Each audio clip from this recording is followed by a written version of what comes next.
Africa my continent, Africa my home, se-Africa, South Africa, KwaZulu, eThekwini. Nkosi Albert Mthuli, indawo yesigameko. Umnumzane uDlamini niyamazi. Uzosikhumbula isigameko esenzeke lapha edolobheni eThekwini, Fifth Street, ise-home. U-Fifth Street lasezingwane? Yeah, Fifth Street. La kwenzeka khona umshophi wagcina kubhubhe ingane kaDlamini, lena enye eyiyo lena uyalimala kabi. Mhlambe-ke ukuthi sibuyisele back ngoba sathi makwenzeke lezi zigameko seza kunina njengomphakathi nabamba la ningabamba khona, kwabonakala futhi ukuthi ngibambile. Sezothi-ke manje silethe i-update ukuthi sihambe kangakanani. Njengamanje uDlamini uzosithatha sibeke ukuthi usehambe kangakanani, ingane kuphi, uyavela yini umnikazi we-flat, akungaphepha amaphupho. Dlamini. Yebo, ngibonga ithuba baba.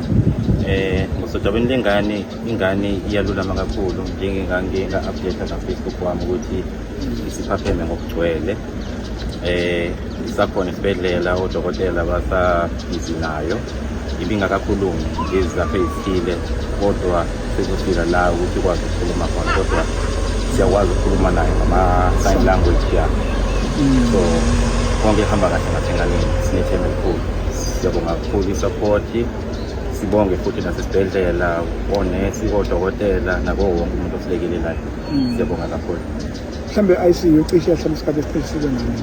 Ihlala inyanga i-ICU, ihlala inyanga. Kwi-coma plus ngisakhumbula ukuthi uhlala isikhathi esingakanani? Up to 24 days, we have 25 days. Yeah. Kodwa manje useyabonakala ukuthi manje hayi usebambe kahle. Yebo, manje ngokugcwele. Siyabonga. Yebo. Siyabonga. Mhlambe ungezungena ama-details. Yebo. Umnikazi we-flat? Abanikazi be-flat noma umnikazi uzile phambili. So kukhona ukuxhumana, uyakhombisa ukuthi uzimisele ukuthi alungise iy'nkinga ezikhona, njengoba sasike sachaza ukuthi siphethwe ngendlela yomthetho. Kodwa ikhona i-progress nakhona. Okay. Lokho futhi kuyasijabulisa kakhulu. Uthe sisathi sibonga lokho ovelelwa umshophi. Yebo. Tshela umuntu wase-South Africa usemanzini ngoba sikhuluma, sekwenzekeni ekhaya? NgoLwesihlanu kungenindaba zokuthi ugogo wengane akasekho. Ngangingabika futhi ngaye ngawucela umthandazo kubantu ne-emotional support into kanjalo, ngoba ngiyakholelwa ekutheni ukuthi imithandazo iyalekelela. Ukuthi ugogo wethu into kakhulu emoyeni ngoba ubesondele kakhulu nengane, ongapheli nje ukuthi singafonelananga naye akhulume nengane, kwenze nama-video call. NgoLwesihlanu futhi kugcine kumenele esibhedlela eMaritzburg. Sifika kabuhlungu, so hayi ngithi ngesizulu sishawe ngemva iphindile. Sithelo sawo lisonde. Sihle ukuthi afihlwe ngalo mgqibelo lo, siyabonga. Yebo. Yeah.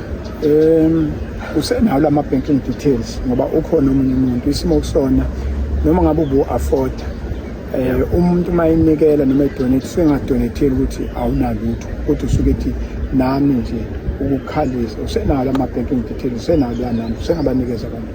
Yebo. Ofisa ukulekelela njengoba besho, i-cellphone number yami u-064 617 8056.